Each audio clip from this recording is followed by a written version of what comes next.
അമ്മേ, ആ നാട് വിട്ടുപോയ രാജീവന്റെ ഭാര്യയില്ലേ രമ്യ, ഓളിങ്ങോട്ട് വരുന്നുണ്ടേ. അധിക വശവും പൈസ കടം മേടിക്കാനായിരിക്കും. ഞാനിവിടെ ഇല്ലാന്ന് പറഞ്ഞു കേട്ടാ. പിന്നെ അന്റെ അടുത്ത് ഇല്ലെങ്കിൽ നിങ്ങളോട് ചോദിക്കും, പൈസ കൊടുക്കാൻ നിൽക്കണ്ടേ. ഞാൻ പൈസ കെട്ടി വെച്ചിട്ടല്ലേ. ബിജുട്ടനുണ്ടായിടാ? രാവിലെ പോയിന്. ഏടിയാന്നമ്മോ എന്നേനോണേ? അത് 1000 ഉറുപ്പ്യ ഉണ്ടാവോന്ന് ചോദിക്കേണ്ടിട്ടേനു. മോന് തീരെ സുഖമില്ല. ഇന്നലെ ഡോക്ടറെ കാണിച്ചിനേനു.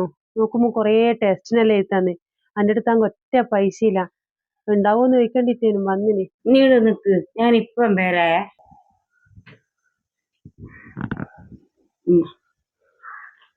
ഞാൻ വേഗം തന്നെ തിരിച്ചു തരും കേട്ടാ. നിങ്ങളെ പൈസ പോയില്ലേ? പൈസ കടം മേടിക്കാൻ വേണ്ടി ഓള് കള്ളത്തരം പറഞ്ഞ. ഓളെ കുട്ടിക്ക് ഒരസുഖവും ഇല്ല. ബിജൂട്ടാ, പൈസ കടം മേടിക്കാൻ പലരും പല നുണയും പറയൂ. എന്നാല് സ്വന്തം മക്കൾക്ക് സുഖമില്ല എന്ന് പറഞ്ഞിട്ട് കടം മേടിക്കാൻ ഒരമ്മയും നിൽക്കൂലടാ. അനക്ക് ഓളെ മനസ്സ് കാണാൻ പറ്റൂ. കാരണം ഞാനൊരമ്മയാടാ.